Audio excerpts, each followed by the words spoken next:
Did you try other methods before finding what actually worked for you? So this is the part where I reveal how I lost weight. So I did lose weight by doing, yes, I did try a lot of different methods before I decided to go the route that I went. And I'm super happy that I went the route that I went, to be honest. I look great, so clock it. Whatever. I don't care about you or your opinion. I did what was best for me, what I wanted to do. So you ain't my God, so why should I care? Please.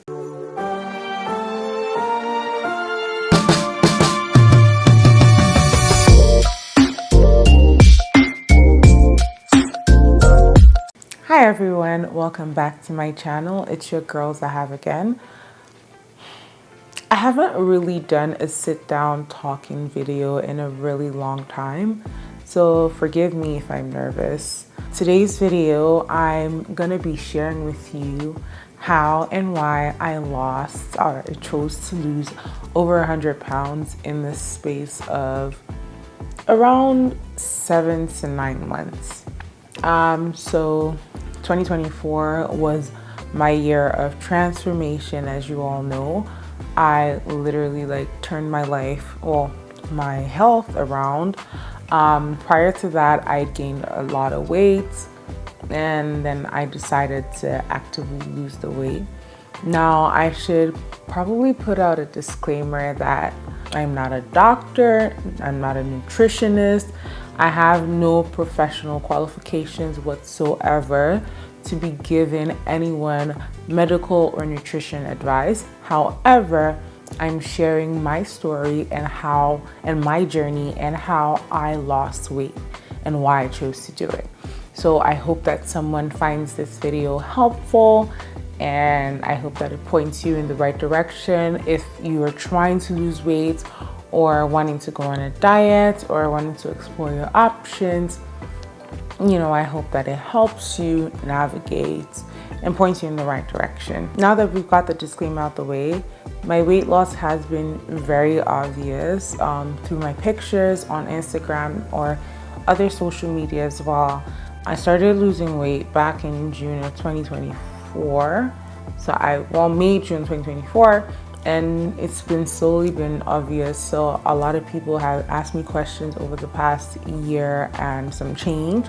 And I'd also collated all those questions and I combined them with questions that I asked ChatGPT to generate for me, because I want to give you, the viewers, as much information as possible and have a structured video to provide.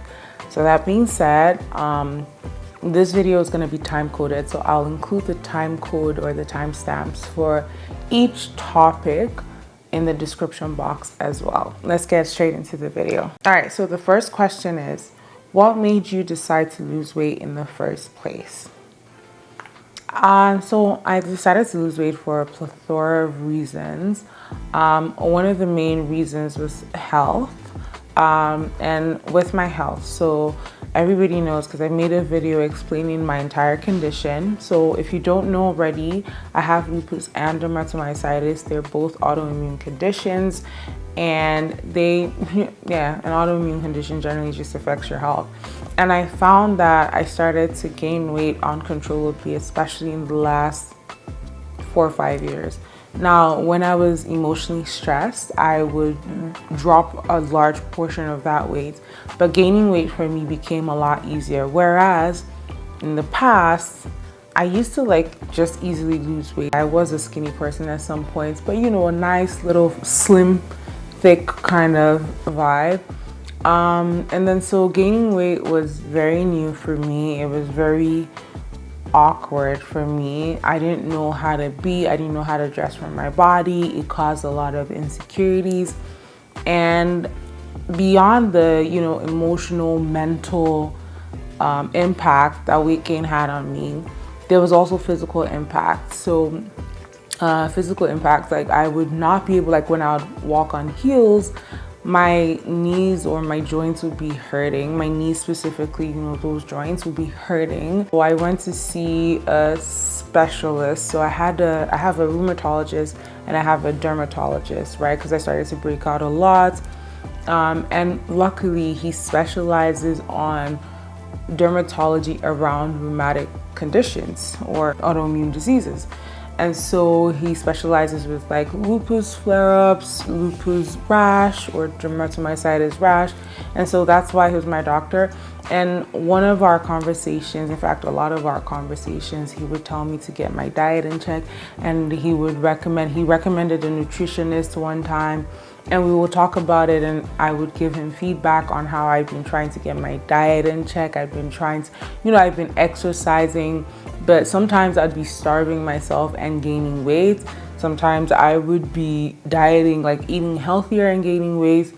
Obviously, I wasn't as active, but it just felt like nothing I did was right. Next question. Was there a specific moment or realization that pushed you to take action?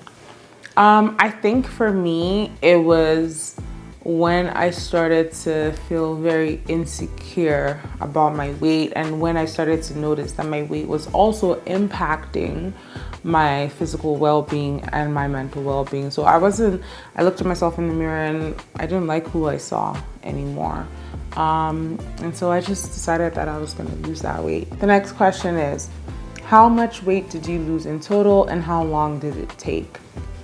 So I think the video pretty much answers it. I lost about 100 pounds. In kilograms, at my heaviest, I was 105 kilograms, or even 110. And then at my smallest, I was 60 kilograms. So technically my weight kind of fluctuated around 92 kilograms, 90 something, especially when I gained more weight. So I kind of stayed at 90 something for a bit. But then I also realized that there was a point in time where I just started to gain like little bits of weight. Like I was doing a specific diet that caused me, or it felt like it caused me to gain weight, or maybe I don't know. Also, I should probably also let you know that my doctor did say that there's a possibility that I have PCOS, because even though I didn't do a PCOS test, but the dermatologist said that it is possible that it's just your hormones or PCOS. But with your lupus, there's a tendency to be bloated a lot. So lupus, especially your face, tends to look chubbier than you actually are. Like for instance, right now I'm actually a size small now, but a few weeks ago or a month ago I was fluctuating between an extra small and a small. But in my face I look like a medium large. So, well, I mean, maybe not a large, I'm exaggerating, but I look like a medium for sure.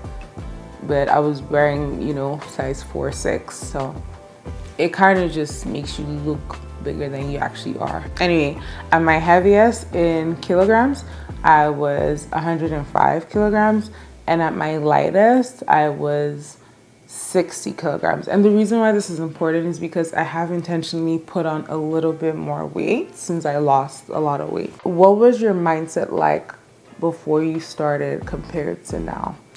This is a very interesting question. So now my relationship with myself, my body, with food, with just how I view myself has definitely improved. So what do I mean by that? I've always loved myself. If you've met me, there's no mirror, even when I was bigger, there's no mirror that I wouldn't walk by and wouldn't check myself out, right? I've always loved myself. But even more so now, right? Like it just made me feel more confident. It made me feel more, more like me again. Like this is who I remember, right? I remember being, slim and more active, less pain, and just there's a lighter feeling to your body that makes you able to do things better. And so it generally has improved my mood. So I'm extremely excited. So my mindset with regards to food as well, my relationship with food has changed, because obviously as I gained weight, I started to eat a lot more because my stomach expanded. right? So before, I decided to lose all the weight because, as a child, right, you only can take a quantity of food. And as an adult, the more you eat, the more food, the more your stomach expands. So obviously, because I was gaining weight, I probably was eating a lot more food. Now, my relationship with food has changed. I had to acquire discipline. I had to be disciplined about my diet. I had to be disciplined about my lifestyle. And so just generally, I think I even eat less sugar. I started to eat more carbs now because I'm trying to gain a little bit more weight, but I'm controlling the weight. So weight loss has taught me more discipline than I used to have, essentially. So I'd say discipline, yeah. Did you try other methods before finding what actually worked for you? Yes, I did try a lot of different methods before I decided to go the route that I went. And I'm super happy that I went the route that I went, to be honest, because I'm very grateful. It was pretty safe, at least for me, And so I'm super excited. I'm super satisfied. I look great. So, next question. What made this approach different from everything else you tried in the past? Because I was putting my trust in something that I've never done before. And something I didn't know anyone personally who'd done it before. So it was kind of different, just kind of, it was new, it was scary. It was like, oh, am I really gonna try and do this and try and allow it to impact me for the rest of for a very long time? Yeah, I don't know. I don't really know. I don't think I have a long answer to that. How did you prepare mentally and emotionally for such a big transformation? Actually, I'm going to answer the emotional part. So emotionally, I was ready. I was always ready for it. I was ready to drop all that weight. In fact, I don't think it worked quick enough. And that's the thing. I don't think it worked quick enough. But compared to a lot of people, I think I have one of the best results, actually. So, but I don't think it worked quick enough. So I'm just saying. But mentally, I would say the preparation for it, I was scared. I was like, what if there's side effects? What if something happens to me? What if this? What if that? What if, there's a lot of what ifs. So that kind of took a mental toll. So I was praying a lot. I talked to God a lot. My God, please get me out of this. I told myself I'm going to model. Once I dropped all that weight, I did one modeling gig. And I put out my comp card and not even when I'd lost the most weight, I was still kind of like I was a solid size 6. And I didn't hear back from a lot of agencies. So I kind of just gave up because I have a full-time job anyway. So I gave up. I do want to model. I love, love, love, love, love modeling. I miss it so much. I did it back in Nigeria when I was 16, 17, 18. And I haven't done it since then. So I really miss it. I've walked mini runways, not anything major, anything, I was signed to, this is back in the day, on modeling for a very brief period, called Signature. I don't know if it's the same Signature that exists right now, but I was signed to them. And it was I did a runway. Well, it was a hybrid. It was a pageantry runway vibe where it was it was runway. It was runway. I'd say it was runway. Looking back, looking at how runway has transformed now, it is runway. But back in the day, it used to be strict pageantry or runway. There was no, it wasn't as flexible as it is right now. Anyway, so I do want to model. So yeah, I was mentally ready for the modeling piece. But before I decided to go the route that I did, it was kind of just God, please, help me. I was scared. I'm not gonna lie. I was terrified that it might not work, or it might have side effects, or I might not lose as much weight as I did. In fact, I think I lost way more than I was expecting, to be honest. Next question. Were there any fears or doubts before you began? I think I've answered that. So yeah, I did have doubts. Next question, did you have any medical or professional support during your journey? Did I have any medical support? I did. So this is the part where I reveal how I lost weight. So I did lose weight by doing gastric sleeve, or as it's medically called, sleeve gastronomy. Now, I had my surgery in Turkey, in Istanbul, Turkey, in May of 2024, and my doctor is Dr. Salim Gumuz. Now, I did not use any agency. I booked directly through him and his assistant, who's also his daughter, Dr. Kamalia. I believe she's a dermatologist, or she was studying to be a dermatologist. She handles all of his administrative work, and she speaks English, so she's also his translator. He speaks some English as well. So I reached out to him on Instagram. He used to be with Clinic Hub, I believe, a few years before I did my surgery, but he's not with Clinic Hub anymore. My results were great. So for my sleeve gastronomy, he said he took out 85% of my stomach. Again, at my heaviest, I was around 105 kilograms. I am around 5'11" point something. Now, I do not qualify in Canada. That's why I decided to do it in Turkey, because my weight was making me unhealthy, but the Canadian government wasn't willing to do it. Canadian healthcare system wasn't willing to approve me for surgery, even though I was willing to pay for it. So that's why I went ahead and did it in Turkey, because I qualified there because my BMI was high. That being said, I'm thoroughly grateful for the process. I'm thoroughly grateful for Dr. Salim. He was totally accommodating. If there's any questions, I guess this is more like an introduction to the video.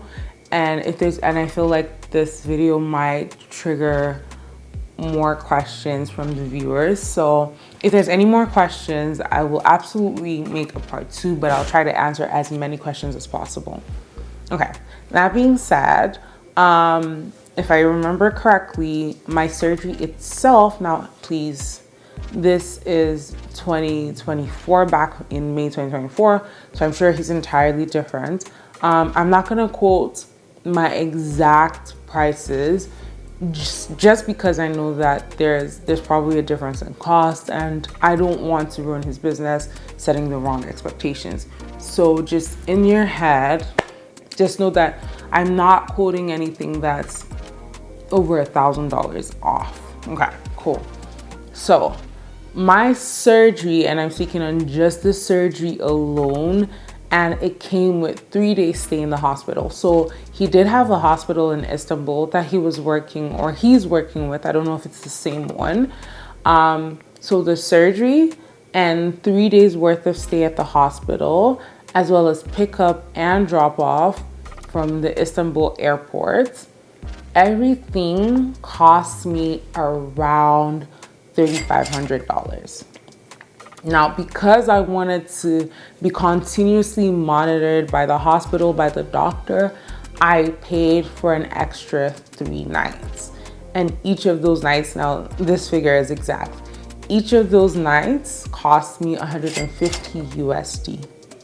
Okay, now again, the surgery figure, I added a little bit because I don't want to misquote. That's why I said around.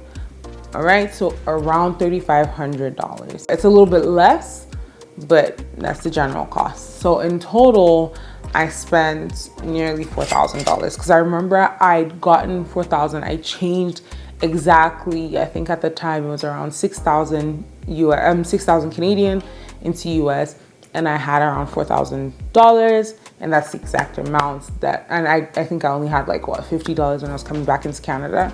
So even though my surgery cost a little less, there was a little bit of, payments here and there that I did that brought up that money, and I ended up spending around 4,000 US. Okay, and I didn't do any shopping in Istanbul. I didn't enter the city. I didn't buy any food. Everything that I ate, drank, you know, was in the hospital. So I got to Istanbul. I got picked up at the airport. They had a driver who had my name and everything. It was a private Mercedes Sprinter, so it was really nice. It was really cool. If I have any videos, I'm gonna insert them here. I got picked up. It was about an hour and a half to the from the airport to the hospital and back. So I don't remember it because Istanbul is so big. I think it has like 2 airports even, because I remember her asking me what airport I'm gonna wanna go to. I booked the main airport. She said it's better to book one or the other. Communication was great with his daughter, Dr. Camelia. She's awesome. She was super responsive to me, super nice, willing to answer all of my questions. Now for pre-op, he did require, and I love this about him, he did require me to send my labs. So he sent me a note on the and I gave him full disclosure about my lupus dermatomyositis, and so he required me to send specific labs. So they gave me a list of items that I needed to test for, and I went to my family doctor at the time and gave her and said, I'm going to do this in Turkey. I need to do this test. I also had one more conversation with my dermatologist because I felt more comfortable talking to him because he understood my condition from both a dermatology perspective and from a rheumatology perspective. So I had conversations, and honestly, he was like, he can't tell me go ahead because technically in Canada, I wouldn't be approved because I'm technically not at the weight limit for doing a sleeve gastronomy. However, he said if I did go ahead and do it, it would not be I would not regret it. He was fully respectful of my decision, and he was fully supportive. And I feel like, and so the reason why I translated it as go ahead is because if it was, you know, it was something he didn't recommend, doctors are mandated to outrightly say that they don't recommend something, right? But he couldn't recommend, and he said he can't recommend it, but if I decided to do it because I'm an adult, I wouldn't regret my decision. And so it was my decision, and I decided to go. So yeah, that was that, you know. So I did the labs, got verified by my dermatologist. My rheumatologist, seeing him, like I can book it, I would have to book like 2 months to a month in advance. I wasn't about to do that hassle. Plus my rheumatologist is about 45-minute drive for me. So, and that's even on a good day with no traffic. So I wasn't about to do all of that. So I just didn't see him. And since it was easier to see my derm, I saw him. Okay, so that's pre-op. This is probably gonna be a long video, so maybe we split it into 2. So if in the editing process I see that it's too long, then I'll split it into 2. But otherwise, we're just gonna keep going. How did your daily routine, like eating, movement, or habits change over time? This is a really good question, but I feel like before we get to that, maybe I should talk a little bit about the surgery even more. Okay, so when you get to Turkey, you're welcomed at the hospital. You have to do a lot of paperwork. At least at this hospital, they were very thorough. So there was a lot of paperwork, registration, finding me my room. And I should probably say this, the hospital room I was in felt like a good 3 to 4 star hotel. I'd say even a 4-star, because I've seen some hotels that claim to be 4-star, but they're not that great. It was big, it was spacious. It looked like a hotel, not like a hospital room. It was great. Like most people couldn't believe I was not, well, the bed, you know, could tell, it would make you tell, but other than the bed, the room was great. The service was great, you know, so I think that it was just, it was one of the best hospital experiences I've ever had, really. The hospital itself looks like a hospital. I'm talking about the room looks great. Anyway, so at the hospital, when you walk in, you have to present your passport, you have to present the letter so the doctor would have given you like some letters, some documents, whatever, presented to the hospital. So the hospital should already have your information. The driver that brings you also kind of helps you navigate the first couple steps. And then once you're handed off to a nurse, and then he goes. Turkey, they don't speak English as their primary language, but a lot of people do speak some English. So, or a lot of people speak English, some people speak some English, whatever. So you'll find someone that speaks some level of English, right? Or that can communicate with you the things that need to be communicated. Otherwise, a lot of that communication is done pre your arrival, so you don't really have anything to handle. And they'll explain it to you. They will always have someone to explain it to you. So I think I spoke to Dr. Kamelia very briefly on the phone, and she would talk to me and talk to the front desk and talk to the nurse. And so we had that conversation through her. And I got to my room, I had a nurse. She barely spoke any English, but you know, there were different shifts. So I had different nurses at different points, but there was always someone to answer my questions, always someone to help me. I didn't feel like I was alone at any point, even though I went, or I should probably say this, that I traveled alone.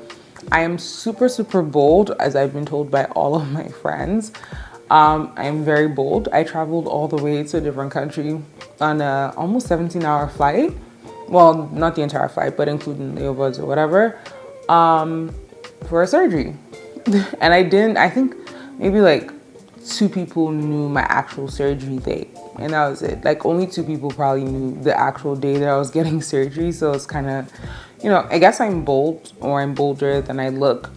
But yeah, so it was it was terrifying, but it was fun. Like I was excited. I'm gonna insert pictures, you know, to just kind of highlight some of these. Looking back now, that was a very bold move.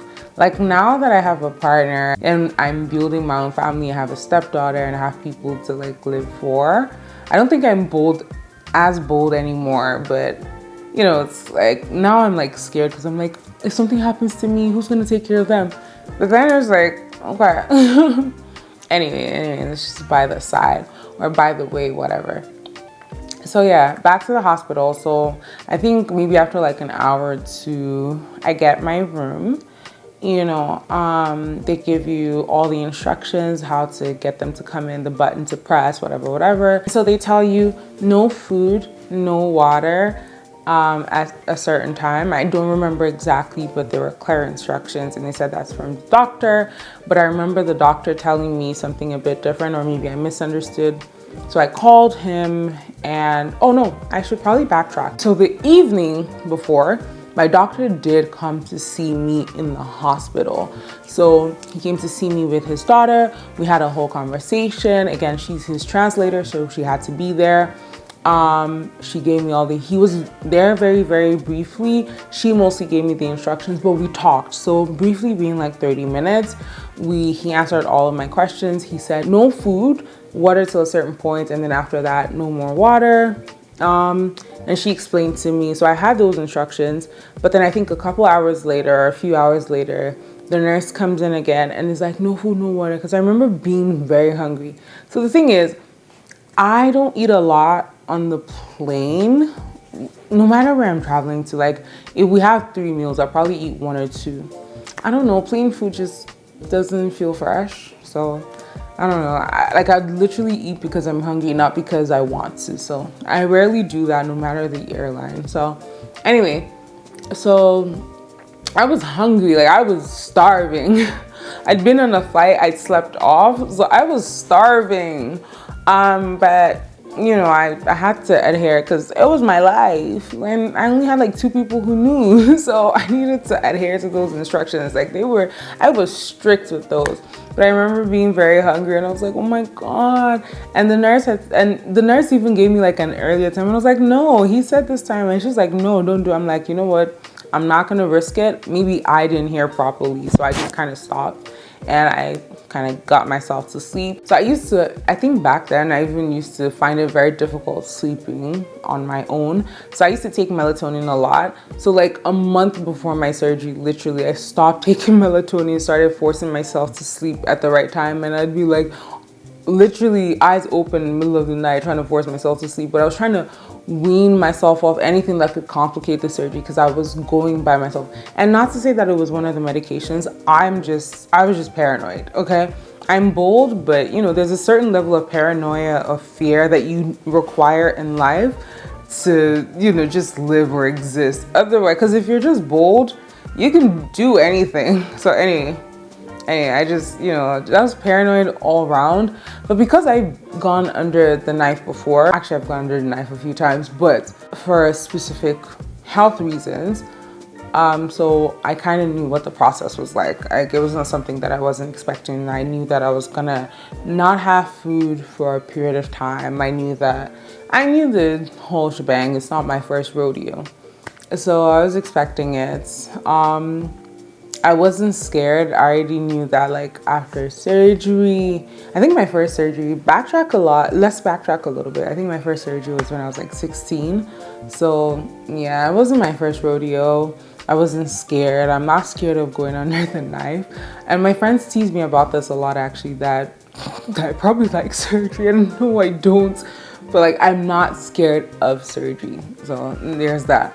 So it was next day, they come to me really early, actually. I'm even shocked, like really, really early. It's time for your surgery. Are you ready? Da, da, da. Shower, you know, I did everything. So because again, I've had surgery before, I knew what to bring. So I brought a disinfectant wash. And so I just kind of washed. I know that they're going to clean you and whatever, but I just kind of washed myself before I went in. I brought my compression socks. Oh, I should probably also say this. They will give you a list of everything to bring before surgery. So no worries. All of your pre-op documentation, they will give it to you. All right. And so I brought a lot of, you know, I brought 2 sets of compression socks just in case. I brought extra, like, it's like a pad you put on the bed in case there's like fluids coming out of you. So I knew what to bring. I knew and if you want any of those items that I used for my surgery, they will be in the description box down below.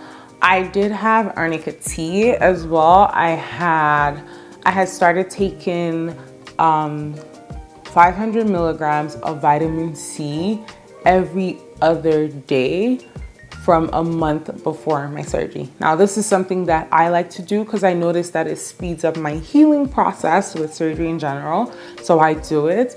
I don't want a vitamin C overdose, so I don't do every day. And, you know, so I'm just I just kind of know my health, my body. I've been in tune with my health for a very long time. So I just kind of already knew. And again, it's not my first rodeo, so I knew what to do. Okay, so surgery day, I go into surgery, and I remember seeing like a whole lot of people. Like, it was actually way more people than any surgery that I've been in. So I remember seeing, again, they're masked, right? But I remember seeing my doctor like over the top of my head, so I'm laying down. Like, they literally like wheel me all the way downstairs to surgery. I remember seeing my doctor. I remember seeing a nurse, and I think I saw like 2 other nurses. And for a very split second, I remember being scared, like, that's a lot of people. But then I also remember feeling safe, like, like, okay, it's a lot of people, meaning I'm getting attention. Now, I think I was paranoid a bit because I was in another country. So I think that's where the fear came from. But, you know, I remember also feeling safe, like, okay, he has every single body in the room if anything happens. So it made me feel kind of safe, actually. So. And I remember him asking me one more time, like, are you ready? Are you ready for your new weight? And I remember being, yay, you know, I'm like, yes. And he's like, okay, you're gonna go to bed soon. Count backwards. No, it wasn't him. So a different person now says, you know, count backwards from I think, I don't remember the number. I think maybe 100 or something. And I'm like, 100, 99. I don't even remember getting to 98. And when I woke up, all I remember is I think I was waking up like really slowly. They were wheeling me out, and I probably knocked off again. And I just remember like waking up in my room a little bit, and my doctor is like, oh, your stomach is big. And I knocked off again. He probably talked to me, and I knocked off again. And they came to see me again, you know, and it's like, oh yeah, he's gonna come see me again the next day. The fact that I remember this is shocking because this is actually the weirdest anesthesia experience I've ever had. Like the longest, the most comforting one actually. The anesthesia cold, there's a freeze that you get with anesthesia. It was shorter this time around. Like it wasn't as long as the last time I experienced it. It was like really short. Like maybe the wheeling me out of the room is the only time I experienced like I was freezing. I got into my bed though, and I think I remember freezing a little bit. And I remember not waking up for like, I don't think I was awake for a few hours. I remember the doctor, like, yeah, maybe it was after the couple hours he came in, because that was interesting, because it's like, obviously they would have to clean up, whatever. So maybe I'd been asleep for a while, because I don't even know when my surgery ended. But I remember just waking up to see him a little bit. He gave me some instructions, told me I had to take this. He provided me with a protein shake. Bro, I was gone, you know, like I was awake, but I was not on this plane, you know. And he showed me my stomach that they removed. I remember being so sleepy. And by the time I woke up, even in one of my sleep moments, the nurse came and said, "Oh, this has been here for a while. Should she throw it out?" And I was like, yeah, you know, I slept a lot. I slept a lot because I was awake most of the night before. So I slept a lot on anesthesia, you know. And so I didn't get to take a photo of my stomach. And that's my biggest regret. But other than that, like they came in and made me, at some point the nurse came in, made me sit up, made me drink some soup. I remember feeling I don't remember this part vividly, so I might be mixing it up a little bit, but I remember feeling very hungry, which is weird. And then I remember like tasting food and not being able to eat. Like I was like, oh, I'm full, and I just slept back. So this is probably the next day or the same day, I don't remember, but you know. So one more thing I should probably add is I did have 4 holes. I'm not going to show it here. I still have scars on 3 of those holes, but one of them is gone. 2 of those scars are very slightly raised. You probably see them when I wear crop tops in my videos. And then ironically, the scar where the drain is the scar that's healed. So I did have a drain for about a day, and the doctor said he was going to come back the next day to take out the drain. And that kind of scared me because I've never had a drain before. And I was like, oh, what if I sleep the wrong way or whatever? But I was also too sleepy to even like care about that. And so I remember the nurse maybe came in a few hours later again and is like, no, so before the food piece, and I'm sorry, I'm all over the place right now. Before the food piece, I remember she said I need to walk around. So she made me walk. My room was at the end of the hallway. So she made me walk from the end of the hallway to the beginning of the hallway and back, and I'd sit down, and she would come like every hour or so, make me walk even though I was sleepy. So they, again, they're very attentive. They take you throughout the process. Honestly, I felt all the love that I could possibly have. It was a great experience for me. I'm not going to go deep into the surgery again because honestly, off the top of my head, I can't remember anything else. But if you have questions, please don't forget to put them down below. And I'll probably answer them in the comment section, honestly, so you get a quicker response. But if it's something that requires an explanation, I'll make a video, of course. And I should probably just tell you that at this point, if you haven't subscribed to my channel, you should probably subscribe at this junction. And you should be happy that I didn't harass you at the beginning of this video saying, well, like and subscribe to this video. So do it right now, okay? Next question. How did your daily routine, like eating, movement, or habits change over time? So having surgery definitely changed my relationship with food. I think for the first like 8 months, I had a bad outlook on like soda or pop or whatever. Like I didn't like sugar. I didn't like spicy food. I think even till now, I cannot handle as much spice as I used to be able to handle before. Because I used to be able to eat hot, like really spicy food, like super spicy. But it would irritate my stomach so much that it's just not worth trying. That soda just tasted different, you know. And generally, I just don't eat a lot. Like I stop eating when I'm full. you know, except for the fact that I started intentionally trying to gain weight over the last couple months, and then I stopped maybe last week. But I stop eating when I'm full. And honestly, even though I thought that maybe because I was intentionally eating a lot, I might start eating too much. No, as soon as I decided I wanted to stop eating too much, I just was able to stop. The only thing that I would say though is drinking water or liquids, you can't drink fast. Like that thing that people say, that's true. Like even till now, and this is like what, a year and 3 months, or even more than 3 months after surgery, and the only way I drink water properly is out of a straw. Not to say I can't drink out of a bottle, but like I'll take a gulp or 2 gulps and that's it. But I find that I drink more water when I take sips. So like I have a Stanley cup that takes like what I need to measure, I really don't know, but I have the biggest Stanley cup, and I'm able to drink the biggest Stanley cup before noon instead of like when I have like a bottle of water. So yeah, a bottle of water I struggle with, but then because the Stanley has a straw, it's easier to take sips. I should probably go drink water right now. But yeah, other than that, I think that's the major change. So food, my relationship with, I started eating sweets again, so I'm now able to tolerate sweets now. But for the longest time, for like 8 months, I couldn't tolerate sweets a lot. I wouldn't say 8 months. 8 months is a long time. So maybe around 6 months. I'll say around the 6-7 month mark was when I started to tolerate sweets again. And now, you know, I'm okay with sweets. I hear that different people have different reactions to the surgery. So yeah, everybody has their own unique tastes or whatever. I also hear that some people have like hair loss. I don't think I do. I probably did, but I also had very full hair on my head. So I had a lot of hair, like so much. But yeah, maybe I can say that I did notice like some shedding here and there, but not more than usual. Like I used to shed my hair before, but yeah, not too much more than before. So, and my hair is already full. Like my hair is super full that even if I lost a little bit, like it wasn't noticeable, you know.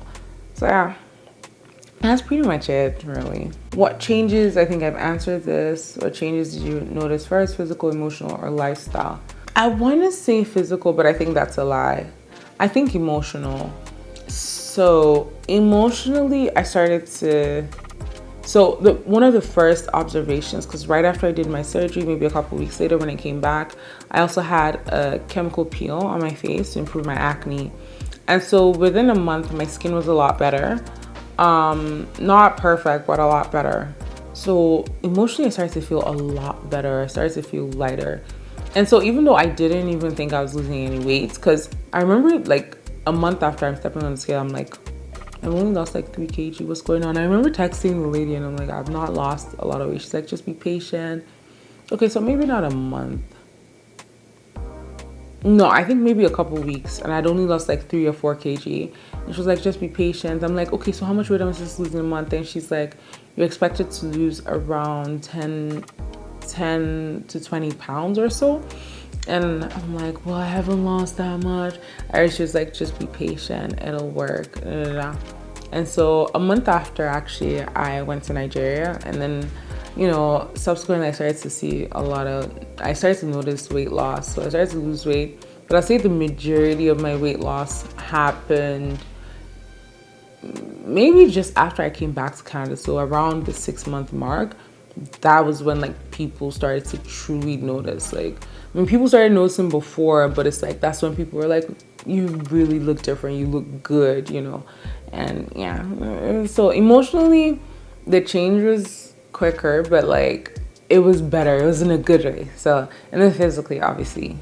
The only thing is, you know, I lost all my bone. So there's that. Okay, next question. How did you deal with people's opinions or assumptions along the way? I just don't care. I don't care about you or your opinion. I did what was best for me, what I wanted to do. So you ain't my God. So why should I care? Please. How did this transformation affect your confidence and self-image? I feel like if you've watched this video this far, you probably know that it definitely improved my self-confidence, my self-image. Like, it got me back to feeling like the bad bitch that I am. So that's it. That's on period. Or as they say, clock it. Whatever. I hear that there's a difference. So this one is like clock it, one is like tea or something, whatever. Okay. What was the recovery or adjustment period like after your biggest change? I would say I was pretty much fully recovered after my first month, right? And honestly, because the changes were pretty consistent, so I would lose weight, and I'd already known that I wasn't taking a lot of food. So that's the major thing. I wasn't taking a lot of food. So I don't think there was an adjustment period for that. Like, I just kind of knew, like, after like the first couple months, it was just kind of like, oh, I know I'm not going to be able to eat this much, so why bother? I mean, it takes you a while though. Like, you keep trying. Sometimes you're like, oh no. But then I already had a better relationship with food that I didn't even want anything. Like, even things that I used to like, I just didn't care for them anymore. Like, just generally, food wasn't like a do or die affair, you know? How do you maintain your weight and mindset now? It's easier to maintain. I remind myself that I look good, I like my body, you know, and I want to stay looking good. So I'm trying to stay active, I'm eating better, I'm just doing everything right now. My diet's better, my relationship with food improved during that process. So I also allowed myself to create a healthy relationship with food and workouts. So that's how I'm able to maintain it. What's something people might not understand about major weight loss? I don't know how to answer that right now. If I have an answer, you'll see it in the description box. So look out for the answer to this question in the description box. Let me give y'all a little assignment, okay? If you could speak to your past self right now, or someone struggling right now, what would you say? Do your research before doing anything. But if it's something you really, really want to do and you are sure and you've done your research and you have all the facts and information in front of you, go for it, because you're not gonna feel worse. I mean, don't do it if you're like just a little bit big. Do it if you have like actual challenges that you're facing, you know. Do it, just do it, you know, do what makes you happy. But at the same time, make sure you have all the facts, make sure you have all the information, and make sure it's the right decision before you do it, please. Because, yes, just make sure it's the right decision. Because honestly, there are people that have probably done the surgery and they didn't come out. So pray as well. Make sure that you pray. Make sure it's something that you really, really want to do, and seek advice, seek professional advice.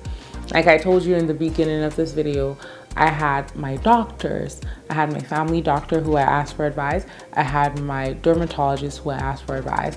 I had two people who knew I was going to do the surgery, and they were two people that were really important to me, and I knew would give me logical advice and not from an emotional standpoint. So I feel like there's a lot of questions that I haven't answered yet, but for now we've come to the end of this video. Thank you for staying this long. If you have any questions at all, as I said throughout the video, I'm very willing to answer any of the questions that you might have. So please put them in the description box. If I can answer them in the comments, I will give you a straight answer in the comments. But if I feel like it requires more explanation, I will put up another video explaining the answer to that question. I find that hearing it might make it more comprehensible than, you know, reading it. Hearing it is more personable as well. So maybe I will most likely be making a second video depending on the types of questions that I get. Otherwise, thank you for watching this video, and please leave a comment down below I would love your feedback on the type of content you would like to see on this channel. Don't forget to subscribe, and I'll see you in my next video. Bye for now.